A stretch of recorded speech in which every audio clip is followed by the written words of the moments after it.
अस्सलामुअलैकुम, आप देख रहे हैं सिटी से सवाल। मैं हूं सैयद आयशा नाज, मेरे साथ मौजूद हैं नजम सेठी साहब। वालेकुम। सर साहब, पिछले हफ्ते जब हमने प्रोग्राम किया तो मैंने आपसे तज्जिया जाना था कि अली अमीन गंडापुर साहब बड़े आराम से लाहौर आए, फिर उन्होंने मीटिंग्स की, तहरीक चलाने का ऐलान इमरान खान साहब कर चुके हैं बानी पीटीआई।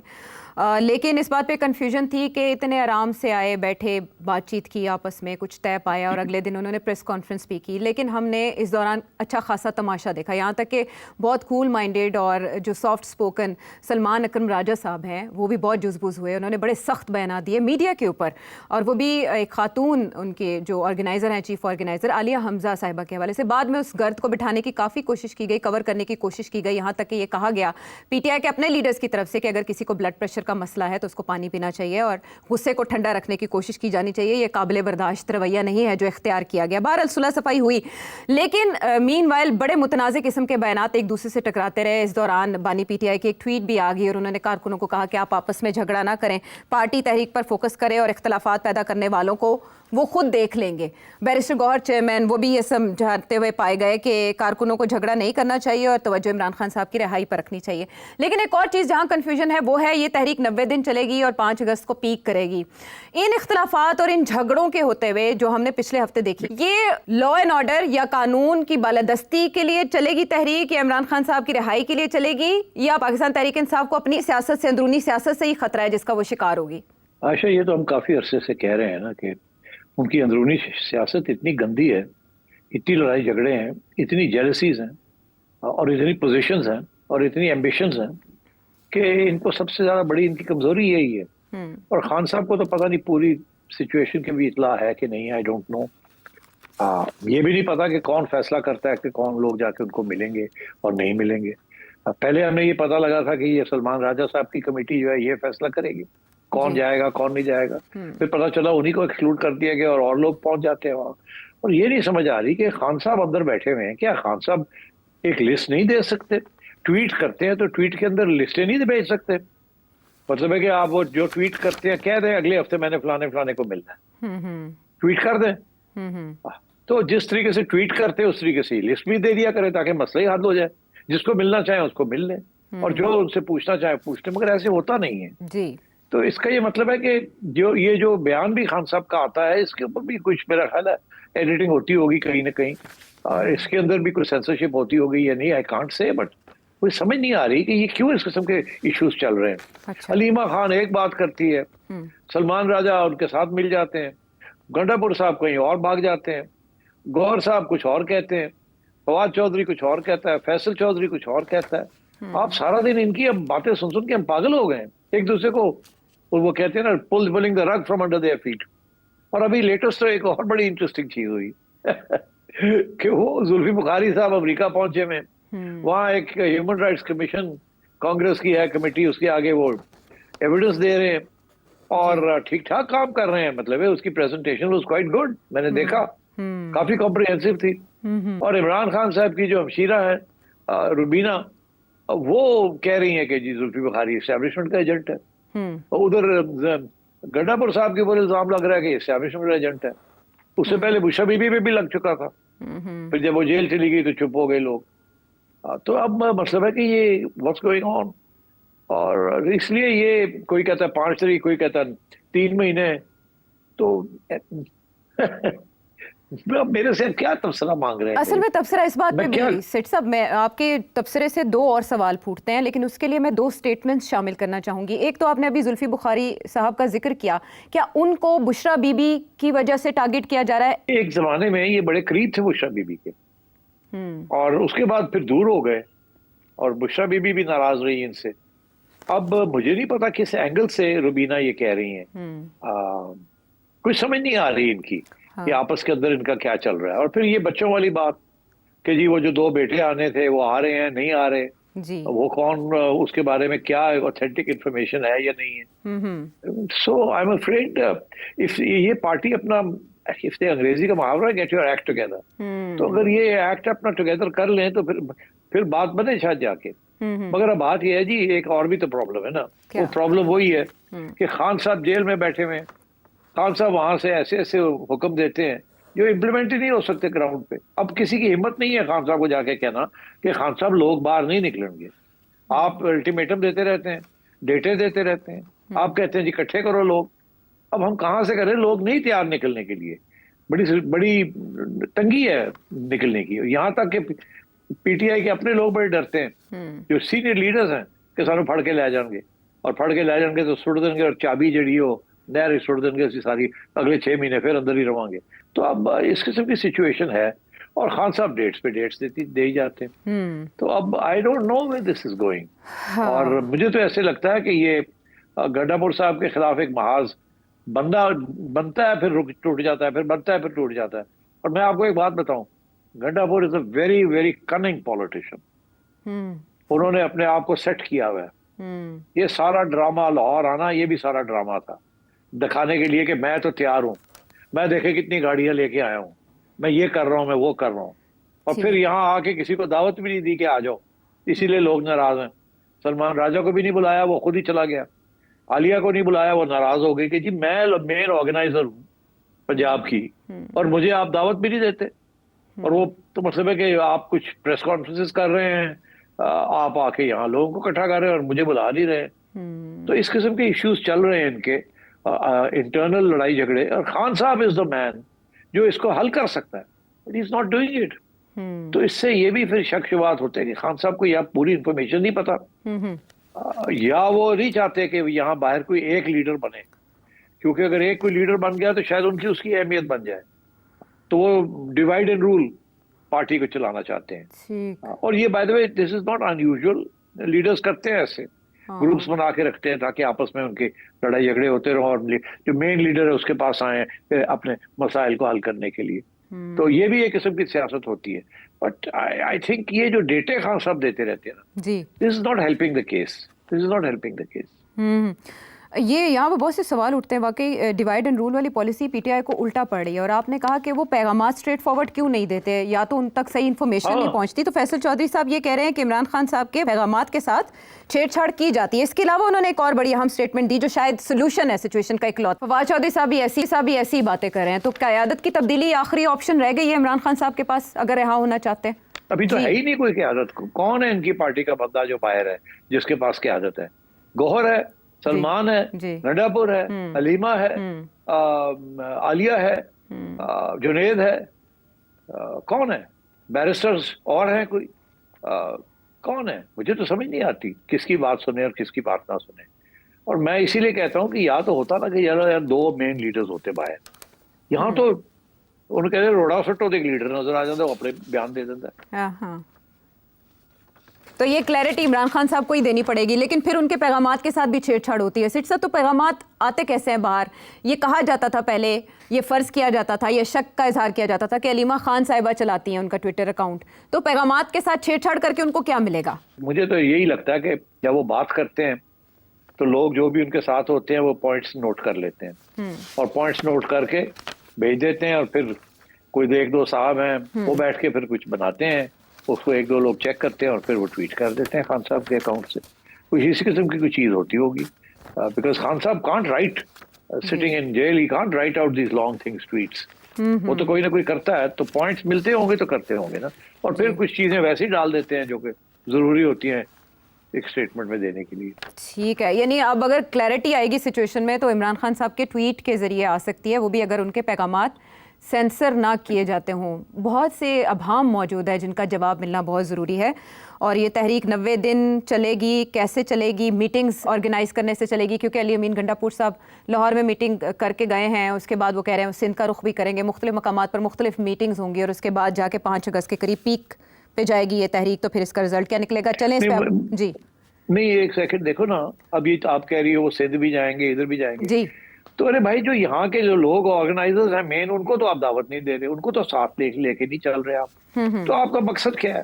आप लाहौर आते हैं, आप कहते हैं जी पंजाब में हमने तहरीक चलानी है, आहिस्ता आहिस्ता इसको बढ़ाना है, 5 तारीख पहले आएगी, फिर अगले 90 दिन चलेगी, और पीक जो है एक खुद इसके बयान जो है ना गंडापुर के, वो एक दफा कहता है कि 5 तारीख को पीक होगी। ये डिलिबरेटली कंफ्यूज किया जा रहा है। और ये जो है जी हम पंजाब आ गए, और पंजाब में आके पंजाब ऑर्गेनाइजर्स के साथ उनको घास नहीं डाला, अपनी 2-3 प्रेस कॉन्फ्रेंसेस की अपनी अहमियत देने के लिए। अब अगर वो कह रहे हैं कि मैं सिंध जा रहा हूँ, वहां भी यही होगा।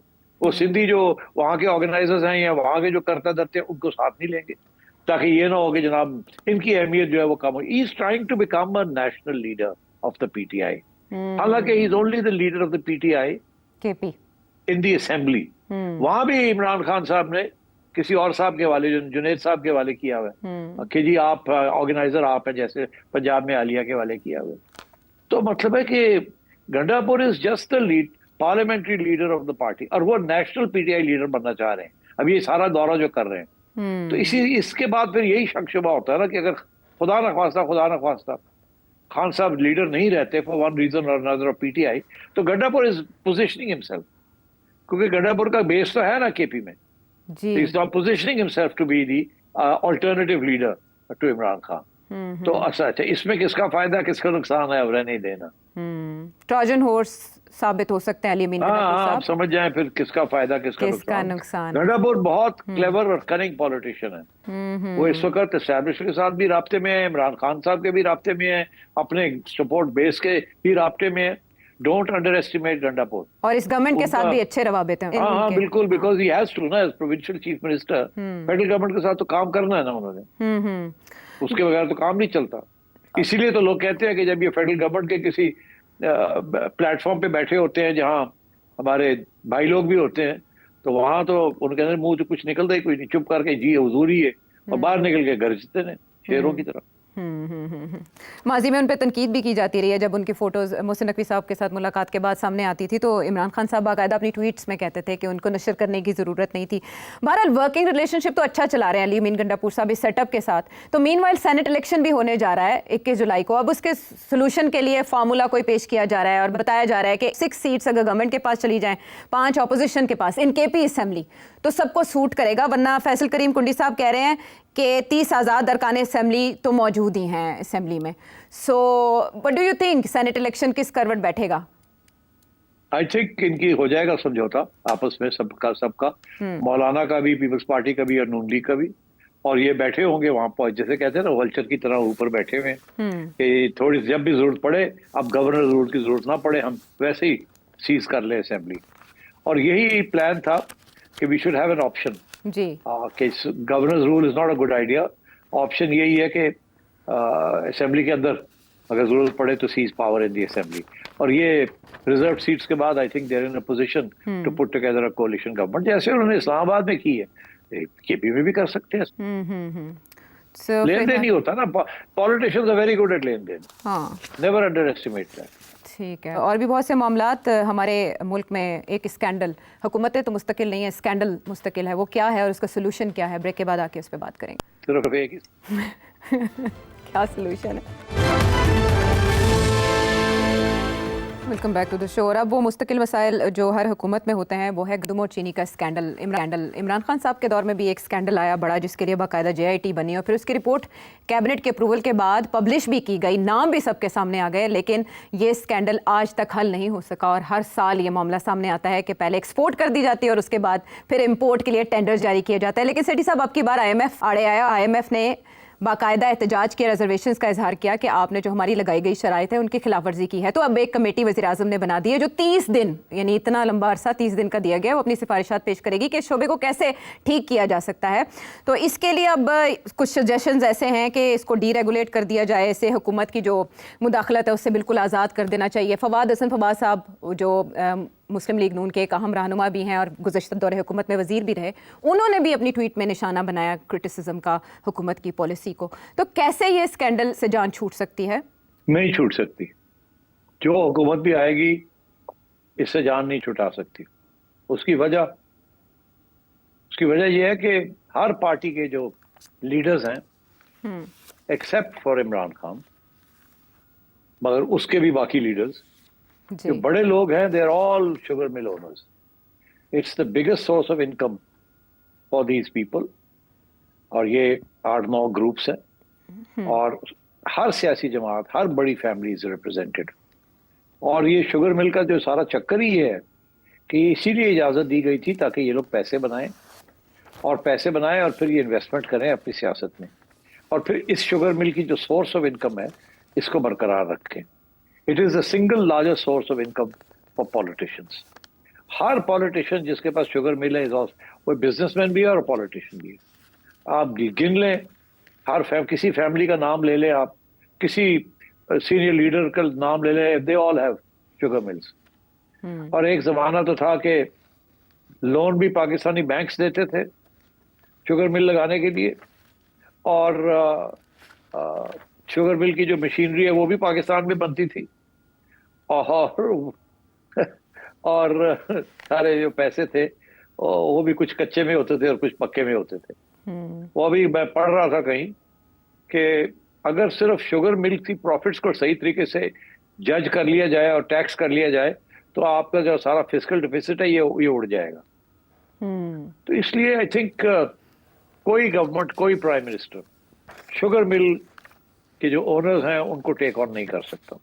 अब फॉर एग्जांपल शुगर मिल जो एसोसिएशन है उसके जो प्रेसिडेंट साहब हैं वो पीपल्स पार्टी के मेंबर है। He is the one who is in charge of the whole sugar mill association and so on. तो ये सारी सियासत है, और अगर आपका ख्याल है कि इसको मसला हल हो जाएगा तो ये नहीं होगा। मैं क्या कहूँ। तो आईएमएफ के एतराज का क्या होगा, उसको कैसे दूर किया? आईएमएफ ने एतराज यही किया कि आपने क्यों इजाजत दे दी इंपोर्ट की विदाउट ड्यूटीज और एक्सपोर्ट की सब्सिडी क्यों दे रहे हैं आप। वो सही कह रहा है। देखिए ना, अगर वो बंद कर दें तो फिर इनको पैसे नहीं बनेंगे ना। अब ये जो सारा है कि हम डीरेगुलेट कर देते हैं जी बिल्कुल कोई डीरेगुलेशन नहीं होनी। जब तक सब्सिडी देंगे शुगर मिल को, शुगर मिल वालों को, और जब तक ये इंपोर्ट और एक्सपोर्ट चलती रहेगी इस तरीके के साथ, ये मसला हल नहीं होगा। आपको पता होना चाहिए गवर्नमेंट को कि कितनी शुगर प्रोड्यूस हो रही है, कितनी डिमांड है, क्या जरूरत है इंपोर्ट करने की या नहीं। They don't have a handle on it. Cabinet में लोग बैठे हुए हैं जो शुगर मिल ओनर्स हैं, या अलायंस पार्टनर्स हैं जो शुगर मिल ओनर्स हैं। तो ये आप देखिए, मैं एक बात बताऊं आपको, ये वीट का और शुगर का जो इश्यू है ये मैं आपको बताता हूँ। जो मेन इश्यू है, मेन ये है कि शुगर जो है, शुगर केन जो है वो फार्मर उगाता है, गंदम जो है वो फार्मर करता है। अब फार्मर ये चाहेगा कि भाई मुझे अच्छे कीमतें मिलें जब मैं बेचते जाऊं। फिर अगर अच्छी कीमत मिलेगी अपने गंदम की या अपनी शुगर जो मैं गन्ना लगाता हूँ और जो शुगर रॉ शुगर बनाता हूँ निकालता हूँ, तो फिर मैं उगाऊंगा। अगर अच्छी कीमत नहीं मिलेगी तो मैं क्यों उगाऊं? मैं कॉटन उगा सकता हूँ, मैं और भी कुछ कर सकता हूँ जी। तो होता ये है कि ये सिर्फ पाकिस्तान में नहीं, ऑल ओवर द वर्ल्ड जी दो इंटरेस्टिंग डेवलपमेंट्स होती हैं। एक ये कि फार्मर जो है वो कहता है मुझे हाई से हाई प्राइस मिले, उसकी इनकम है। मगर जो शहरी लोग हैं जो वो इस्तेमाल करते हैं उनकी प्रोडक्शन, गंदम हो जाए, शुगर हो जाए, वो कहते हैं हमें सस्ती से सस्ती मिले। इसे इकोनॉमिक्स के अंदर कहते हैं सीजर्स क्राइसिस, कि एक सीजर जो है वो कहती है ज्यादा और दूसरी सीजर जो है कहती है वो कम। अच्छा। मजदूर तबका, शहरी लोग तो कहते हैं गंदम सस्ती मिलनी चाहिए। जो लोग प्रोड्यूस करते हैं वो कहते हैं महंगी महंगी बेचेंगे हम। तो ये जो सारी दुनिया में ऐसे है कि एग्रीकल्चरल प्रोडक्ट्स को सब्सिडी भी दी जाती है। सब्सिडी मुराद ये है कि शहरों के अंदर जो लोग कंज्यूम करते हैं उनके लिए कीमतें लो रखी जाती हैं, और जो लोग बेचते हैं उनके लिए कीमतें थोड़ी हाई रखी जाती है। और बाकी जो खसारा जो होता है वो फिर गवर्नमेंट फुलफिल करती है। अगर फ्री मार्केट कर दें आप, तो फ्री मार्केट के अंदर तो ना फार्मर को कुछ मिलेगा, क्योंकि वो जो खरीदने वाले हैं, मिडिल मैन जो है या ऑर्डर्स जो है वो कंट्रोल कर लेंगे सारा कुछ प्राइसेस को। और इसी तरीके के साथ जो शहरी लोग हैं उनको भी सस्ती चीज नहीं मिलेगी, उनके लिए भी ये शॉर्टेजेस क्रिएट की जाएंगी एंड सो ऑन। तो ये डीरेगुलेशन वाला फार्मूला जो है ना, ये it's not going to work. तो वीट के ऊपर जो अप्लाई किया वो काम कर गया? वीट के ऊपर अगर ये अप्लाई किया गया तो नहीं, अभी वीट में आप देखें ना कितना रोना धोना है फार्मर का। फार्मर बहुत रो रहा है, फार्मर पिस गया है। फार्मर कह रहा है कि हमें तो ये नहीं पता कि अब हमें कीमत क्या मिलेगी क्या नहीं मिलेगी। कुछ लोगों ने तो छोड़ दी है, गंदम उगाई नहीं इस साल। उन्होंने कहा नहीं हम नहीं करेंगे, हमें तो पता ही नहीं हमारे साथ होगा क्या। तो इसलिए, और ये जो क्योंकि गवर्नमेंट के पास ये राइट है कि मैं इंपोर्ट करूं या एक्सपोर्ट करूं, तो वो भी, और इन्होंने पूरी कॉर्पोरेशन बनाई हुई है, ट्रेडिंग कॉर्पोरेशन पाकिस्तान, फलाना ढिगड़ा। फिर ये कि जी इतने स्टॉक्स जो है वो रिजर्व्स में रखने हैं हमने। तो ये सारी चीजें जो है ये एक सेकंड में डीरेगुलेट नहीं हो सकती, और अगर डीरेगुलेट भी होती है तो फिर you have to be alert. Sugar के लिए और व्हीट के लिए तो स्पेशली मिनिस्ट्रीज आपको फुल टाइम काम करती है मॉनिटर करने के लिए, ताकि फार्मर को भी अच्छी कीमत मिल जाए और जो लोग खरीदने वाले हैं उनको भी कम कीमत मिले, और जो बीट में जो इश्यू है वो या इंपोर्ट या एक्सपोर्ट के जरिए या सब्सिडी के जरिए उसको कवर किया जाए। मगर ये होता नहीं है, इसलिए because the main concern in this industry is sugar mill owners, farmer नहीं, sugar mill owners, they should make a big profit. आपको नहीं पता how much profit average sugar mill makes, और मेरे गले पड़ जाएंगे अगर मैंने कोई जिक्र कर दिया, बहुत से और लोग कर रहे हैं। So we know what's going on, but ये committee it's not going to come to any conclusion. ऐसे ही चलेगा, हर साल ये क्राइसिस होगी, हर साल मीडिया रोना धोना करेगा, और हर साल कभी इंपोर्ट हो जाएगी जब नहीं होनी चाहिए, कभी एक्सपोर्ट हो जाएगी जब नहीं होनी चाहिए। ये क्या बात हुई कि जी हमें पता ही नहीं है कि हमने इंपोर्ट कितनी करनी है और एक्सपोर्ट कितनी करनी है। कोई प्रेशर पड़ता है तो इजाजत दे देते हैं इंपोर्ट की, प्रेशर पड़ता है तो एक्सपोर्ट की इजाजत दे देते हैं, एंड सो ऑन। लेकिन इस प्रेशर के बाद ही टेंडर मुख्तसर किया गया। पहले 3 लाख टन का टेंडर जारी किया गया, फिर उसे वापस लेकर 50,000 टन का अब कर दिया गया। ये इसी प्रेशर पर, IMF के प्रेशर पर किया गया, मार्केट नीड को नहीं देखा गया। नहीं, ये IMF का प्रेशर तो ये नहीं है कि आप 50 करें या 75 करें या 3 लाख करें। IMF कहती है जो भी आप करेंगे, हमने रूल्स बना दिए हैं, ये इंपोर्ट ड्यूटी है, ये होगी, ये सब्सिडी नहीं मिलेगी एक्सपोर्ट के ऊपर, ये इंपोर्ट के ऊपर ये ड्यूटीज लगेगी। अब ये करते क्या, इंपोर्ट के ऊपर वो ड्यूटियां हटा देते हैं ताकि जो लोग इंपोर्ट कर रहे हो 4 पैसे ठीक ठाक बना लें। अगर ड्यूटियां लगाते हैं तो वो बिकेगी नहीं इनकी, अगर वो बिकेगी नहीं तो कीमत बढ़ानी पड़ेगी इनको, शुगर की कीमत बढ़ाएंगे तो फिर मसला बन जाएगा, शोर पड़ जाएगा। तो ये इस किस्म की चीजें हैं। ये एक पॉलिसी जो है ना वो बनती इसलिए नहीं है because there are so many strong powerful vested interest, जो चाहते हैं ऐसे ही चले। ठीक है, वही बात कि छुरी गिरे खरबूजे पर या खरबूजा छुरी पर, दोनों सूरतों में पिसता या कटता खरबूजा ही है। तो आवाम के लिए ही हर साल कीमतों में इजाफा हो जाता है। स्कैंडल के आने के बाद 20-30 रुपए शुगर की कीमत, चीनी की कीमत बढ़ जाती है। ज़ाहिर है जो आवाम पे करते हैं। अगर टैक्स IMF लगवाएगा तब भी आवाम भरेगी, और अगर शॉर्टेज होती है तो तभी महंगी चीनी आवाम ही खरीदेंगे। है सारा कज़िया चीनी का। हम वापस आते प्रोग्राम में एक ब्रेक के बाद।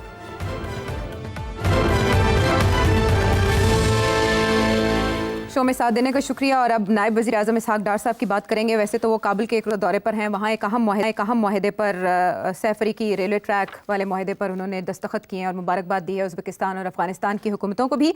लेकिन उनकी जानिब से ऐसे बयानात तवातर से आते रहे हैं सेठी साहब जो ख़ासे अहमियत के हामिल हैं। जैसे उन्होंने अमेरिका के हवाले से कहा कि अगर हमारे अच्छे टर्म्स हैं अमेरिका के साथ, तो इसका ये मतलब नहीं है कि अमेरिका की हर बात मान ली जाए।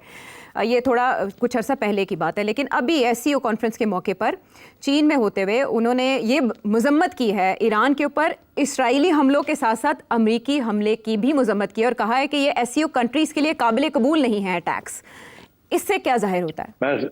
देखिए, it's a fantastic statement, because इस वक्त एक तासुर है कि अमेरिका जो है उसको हम नाराज नहीं कर सकते, और अमेरिका का और भी दबाव है बहुत सारा। तो इस सूरत हाल में डार साहब का ये कहना कि इजराइल को कंडेम करना तो प्रॉब्लम नहीं है, मगर अमेरिकन अटैक ऑन ईरान को कंडेम किया, फैंटास्टिक। आई थिंक दाद देनी चाहिए। This is the sort of independent political stance which is important Pakistan के लिए। मगर अब देखना ये है कि इसका रिएक्शन क्या आता है और उसको कैसे डील करेंगे। बिकॉज देखिए, ये बात आगे बढ़ेगी। पाकिस्तान बड़ी मुश्किल एक जगह पे खड़ा है, एक तरफ अमेरिका, एक तरफ चाइना। पाकिस्तान दिन ब दिन चाइनीज लेड ग्रुप्स के अंदर दाखिल हो रहा है। SCO हो गया, ब्रिक्स हो गया, अब सार्क की जगह पे ये लोग सोच रहे हैं कि कुछ और बनाया जाए इंडिया के बगैर, led by China and Pakistan. तो दूसरी तरफ ये है कि सारी तजारत जो है, लेन देन जो है, वो सारी अमेरिका के साथ है और यूरोप के साथ। तो अब ये प्रॉब्लम बना हुआ है, तो वो किसी वक्त भी आपके ऊपर आसमान गिर सकता है फ्रॉम द अदर साइड। इस सूरत हाल में बैलेंसिंग एक्ट करना is going to be very important, how they deal with this situation. और मैं समझता हूँ डार साहब ने ये बड़ी हिम्मत के साथ ये जो बयान आया कंडेम किया, और बड़ी प्रिंसिपल्ड पोजीशन है ये। मैं उम्मीद रखता हूँ कि इसी किस्म की इंडिपेंडेंट पोजीशंस पाकिस्तान लेगा, ऑल्दो आई नो बहुत मुश्किल हो जाएगा गोइंग फॉरवर्ड, किस तरीके से जगल करना है आपने, क्योंकि डोंट फॉरगेट अमेरिका के साथ सऊदी अरेबिया भी खड़ा है, यूएई भी खड़ा है, कुवैत भी खड़ा है, बहरीन भी खड़ा है। ये सारे वो ममालिक हैं जिनसे आप उधार भी लेते हैं, आप डिपॉजिट्स भी लेते हैं, आप आगे पीछे भी होते हैं। तो इट्स डिफिकल्ट सिचुएशन, बहुत किस्म की क्लेवर फॉरेन पॉलिसी मैनिपुलेशंस और डिविएशंस करनी पड़ेगी। But I think this was a great statement और मैं दाद देता हूँ डॉक्टर साहब। और ये भी एक पॉलिसी का हिस्सा ही हो सकती है कि जब आप अमेरिका में हों और अमेरिकी हुकाम के साथ राब्ते में हों, ऐसे में आपके जो नायब वज़ीर आज़म है वो चाइना में होते हुए एक ऐसा बयान जारी कर दें जो अमेरिका का मुखालिफ है। ये भी पॉलिसी को बैलेंस रखने की कोशिश हो सकती है सेठ साहब। हो सकती है, बिल्कुल हो सकती है, मगर बात यह है कि आप चाइना आपसे नाराज नहीं होता जब आप अमेरिका के साथ जाके बात कुछ करते हैं, और अमेरिका नाराज हो जाता है जब आप चाइना के और करीब होते हैं या अमेरिका को डायरेक्ट कंडेम करते हैं। क्योंकि देखिए ना, अमेरिकन पॉलिसीज को तो कंडेम किया जा सकता है ना, चाइना की तो कोई ऐसी पॉलिसी है ही नहीं जिसको आप कंडेम कर सकते हैं। चाइना तो इंडिविजिबल सिक्योरिटी की बात करता है, चाइना तो ट्रेड की बात करता है, चाइना तो कोई साम्राज्य पावर ही नहीं है, चाइना तो अपने सारे बॉर्डर इश्यूज को सॉल्व करना चाहता है, चाइना तो अपना मिलिट्री पावर कहीं भी प्रोजेक्ट नहीं करता, और चाइना आपके मिलिट्री पावर को सपोर्ट करता है। तो I think as I said, Donald Trump के अगर जो एजेंडे हैं, अगर आप फिट ना आए उसके अंदर, तो ये बंदा किसी वक्त भी फ्लिप कर सकता है। इस वक्त इंडिया को बड़ी तकलीफ हो रही है डोनाल्ड ट्रंप के बयान से, मगर कल को हमारे खिलाफ भी ये हो सकता है, किसी स्टेज के ऊपर ये कुछ ना कोई गड़बड़ कर सकता है आपके साथ। So one has to be very careful. ठीक है। अब एक अच्छी खबर जो पाकिस्तान को मिली और इकोनॉमी वाइज भी इसको खुशाइंद कहा जा रहा है सेठ साहब, पीआईए जो अब पाबंदी से आज़ाद हो गई है फॉर यूके रूट्स, इब्तदाई तौर पर तो एक ही रूट पर चलाया जाएगा, लेकिन बाद में फ़ज़ाई ऑपरेशन जो 5 साल बाद बहाल होने जा रहा है अगले माह से, कितना खुशाइंद इसे आप समझते हैं, स्पेशली प्राइवेटाइजेशन के पॉइंट ऑफ व्यू से भी बताइएगा। प्राइवेटाइजेशन के पॉइंट ऑफ व्यू से तो खैर थोड़ा बहुत डेफिनेटली फर्क पड़ेगा, बिकॉज पहले ये रूट बंद था, it is one of the most profitable routes, और इसके साथ यूरोपियन रूट्स भी हैं। सो डेफिनेटली पीआई की प्राइवेटाइजेशन के जो असासे हैं जिसकी वैल्यू की जा रही थी, including x licences to fly to these countries, वो तो अब रिन्यू हो गए हैं, तो that will make a difference. Privatisation की प्राइस बढ़ जाएगी एंड गुड। मगर आई थिंक इम्पॉर्टेंट बात यह है कि इट्स नॉट जस्ट पीआईए, बाकी भी जो एयरलाइंस हैं उनको भी इजाजत नहीं थी, उनको भी सबको इजाजत मिल गई है जी। और ये सारी के सारा जो खाता है ना, ये इमरान खान के जमाने में ही गड़बड़ हुई थी। उनके जो एविएशन के मिनिस्टर थे, सरवर साहब थे, गुलाम सरवर जी, गुलाम सरवर साहब निहायत बेवकूफ इंसान, कोई मॉनिटर नहीं कर रहा था, वो अपनी तरफ से बड़ी ड्रामे कर रहे थे कि जी पीआईए का ये हाल है, फलाना है, निगड़ा है, मैं उसको ठीक कर रहा हूँ। आपने पीआईए को क्या ठीक करना था, तो पीआईए को वाड़ देता। मुझे याद आता है कि ये सरवर साहब ने ये बयान जब दिया था तो मैं सोचो में पड़ गया, मैं कह लो जी, पहले इफ्तिखार चौधरी हमें स्टील मिल के ऊपर और रेको डिक के ऊपर मार गया बेवकूफ, और अब ये एक सर्वर आ गया, इसने हमारी सारा एयरलाइन सेक्टर जो है इसको तबाह करने की कोशिश करे। तो अब इससे बात बता क्या करे, अब क्या इनके खिलाफ कोई कार्रवाई होगी, क्या कार्रवाई होगी? कर गया जो करना था, एक बयान ही होता ना जिसके साथ सारा कुछ उलट जाता है। तो अब शुक्र करें, आप ये पता नहीं कितने साल के बाद, 3-4 साल के बाद जाके ये सहूलत मिली है, जो लकी। मगर अब बात ये है कि जी PIA also has to get its act together ना। पीआईए का सेफ्टी रिकॉर्ड तो ठीक है पीआईए का, it's not so bad, it used to be one of the most safe and secure airlines of the world. मगर दिन ब दिन हालात बदलते रहे। मगर मैं एक बात और कहूंगा, मैं जरूर कहूंगा कि ये जो है ना फलसफा कि सिविलियंस जो हैं वो पीआईए को सही नहीं चला सके और एयर मार्शल्स और फौजी जो है they can do a better job, that is, ये प्रूफ नहीं हुआ। ये इट्स द सेम, क्योंकि मसला जो है इज नॉट सिविलियन वर्सेस फौजी, मसले जो है वो स्ट्रक्चरल मसले हैं पीआईए के जी। और उसके लिए सबसे बड़ा मसला तो यही है ना कि जहाँ 5,000 लोग होने चाहिए वहां 15,000 है, तो आप तो अपना सैलरी बिल ही पूरा नहीं कर पा रहे एंड सो ऑन, और इसीलिए आपकी फ्लीट जो है दिन ब दिन कम होती जा रही है, पुराने जहाज होते जा रहे हैं, सीटें आपकी ठीक नहीं है। आप चाहे तो आप अपनी ठीक कर सकते हैं, बट आई थिंक ये, मगर अब it's best to get out of it, because इसको आप ठीक नहीं कर सकते। मुझे याद है गिलानी साहब का वक्त था कि एक प्रपोजल आई थी कि पीआईए और टर्किश एयरलाइंस के साथ कोई राब्ता हो जाए कि पीआईए के जो ईस्टर्न रूट्स हैं पीआईए उस पर चलाए और जो वेस्टर्न रूट्स हैं वो टर्किश एयरलाइंस के साथ पार्टनरशिप हो जाए। अच्छा। एंड दैट वाज मैंने वो स्टडी किया था, वो पूरी proposal, it was a very good proposal. उसके साथ प्रॉफिटेबिलिटी भी वापस आ जाती, मगर नहीं, वो भी नहीं होने दिया। इतने वेस्टेड इंटरेस्ट है कि वो होने नहीं देते। ठीक है, लेकिन ये आईएमएफ और की ये शराइत में प्राइवेटाइजेशन शामिल है। इतनी आसान नहीं होगी, ये प्राइवेटाइजेशन इतनी आसान नहीं होगी। देखो ना, 10,000 बंदा निकालना पड़ेगा ना। वो सारे नून लीग और पीपल पार्टी ने भरे हुए हैं, वो पहले एमक्यूएम ने भरे हुए थे, फिर उसके बाद पीपल पार्टी ने भरे हुए हैं। तो क्या, कहाँ जाएंगे? आप गोल्डन हैंडशेक जब करने जाते हैं तो पता क्या होता है, कॉम्पिटेंट लोग जो हैं वो गोल्डन हैंडशेक लेके बाहर हो जाते हैं, उनको पता हम कहीं और नौकरी मिल जाएगी जी। और जो इनकॉम्पिटेंट लोग होते हैं वो रह जाते हैं बीच के अंदर, और फिर भर्तियां शुरू हो जाती है, गवर्नमेंट आती है, फिर से सारा सिलसिला शुरू हो जाता है। तो ये this is the old problem. बहुत दफा आईएमएफ ने, वर्ल्ड बैंक ने लोन्स दिए हैं आपको up to $1 billion, $750 million, $500 million, कि आप ब्यूरोक्रेसी को प्रून करें, गोल्डन हैंडशेक करके फजूल कम करें ब्यूरोक्रेसी।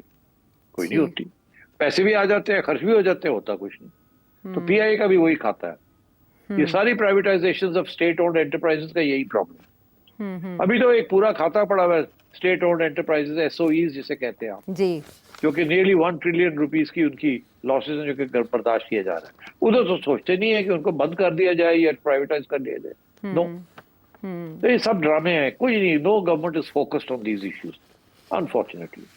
ठीक है, लेकिन प्राइवेटाइजेशन ही इसका हल है, उसके लिए भी पुरकशिश पेशकश करनी पड़ेगी इस हुकूमत को। प्राइवेटाइजेशन सिर्फ हल नहीं है आयशा, हल थोड़े से कॉम्प्लिकेटेड है कि प्राइवेटाइजेशन के साथ भी बड़े प्रॉब्लम्स हो जाते हैं, but you have to have very creative solutions. कि अगर प्राइवेटाइजेशन भी होती है, they have to be safeguards to protect the public interest. ये पब्लिक सेक्टर एंटरप्राइजेस क्यों बनाई गई थी? कि पब्लिक को बचाने के लिए, उनके लिए अच्छी सहूलतें हों, सस्ती हों। जब आप प्राइवेटाइजेशन की तरफ जाते हैं तो हर चीज महंगी हो जाती है, तो प्राइवेटाइजेशन तो लॉस नहीं ले सकती ना। अब सवाल ये है कि क्या प्राइवेटाइजेशन ज्यादा एफिशिएंट होती है या नहीं।